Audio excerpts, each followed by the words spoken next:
Let me ask you a little bit about Chequers, whether it lives on. Does it survive the week in its current form, do you think?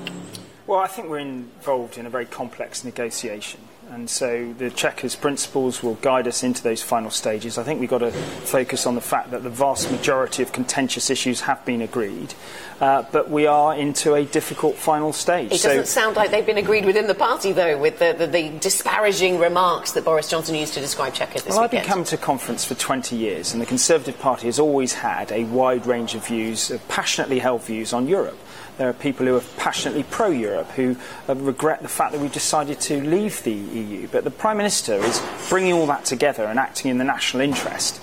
And her objective is to secure a deal that is good for the economy long term, but also respects the decision of leaving the institutions of the EU. And I'm confident that she will achieve a good deal for our country. So I spoke to Greg Clark yesterday. Speaking to you now, it doesn't sound as if the plan on the table, the Chequers plan, is up for discussion here at this conference this week, up for amendment, up to be tweaked. Is it at all? Well, the Prime Minister has been a passionate member of the Conservative Party for much longer than I have, and she will be very aware of the contours of the debate, and she will know what she needs to do to achieve a deal that will get the support to go through the House of Commons later this year.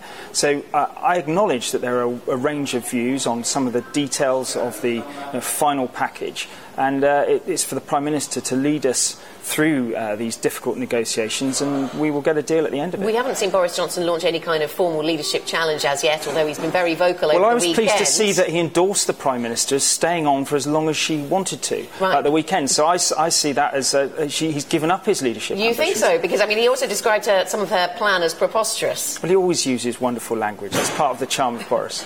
All right, so you don't think this is the week that we're going to be seeing a leadership challenge from Boris Johnson? That's not what they're moving for, because he's going to be speaking, isn't he, at a fringe event tomorrow. Lots of people talking about whether that is going to happen. Boris is a character. He's a Marmite character, and he's somebody I respect. But the Prime Minister is the person responsible for negotiating. And I believe that she is acting in the national interest, bringing all shades of opinion together to say what's right for our economy, what's right for our country, and what honours that decision to leave the institutions of the EU. We're not going to have another referendum because the Prime Minister is determined to get us into the next era of our country's history in a positive way. But what kind of feedback have you received from the city with regards to the Chequers plan? Because there is very little in it for financial services, it seems. Well, there's the freedom to create a new dynamic, and the city is critical to this country's economy with over 70 billion of revenues. The freedom creates a new dynamic. Does that mean that there's nothing specifically dictated in Chequers about financial services? Because it's very much about a common rule book around goods, around things that are manufactured. No, what is important is that we will not accept that the EU Commission can just make rules for us. We won't be a rule taker. So what we're working on is a new bilateral relationship between the supervisory bodies where the city knows where it stands, so that if the EU change the rules, we will know what we can do to deal with that. And that's what the city want. They want clarity on the exact relationship with the EU, and that's what will be worked on in the coming matter of weeks. So there's a sense of urgency, there's a need for resolution. But I think the city is very clear that the Prime Minister has got an intention that is in their interest, that is giving them the autonomy that they need over the rules in which they operate. I was talking to Greg Clark yesterday about the possibility of no deal.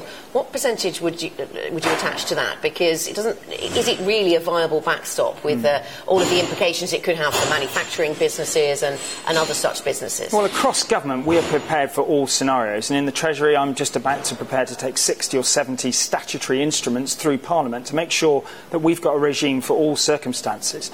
But I think it's extremely unlikely that we'll have no deal. It's in the economic interests of the UK and the EU to come to a deal, despite all the noise, despite all the headlines generated by people who want to demonstrate their commitment to either side of the EU's perspective or the UK's.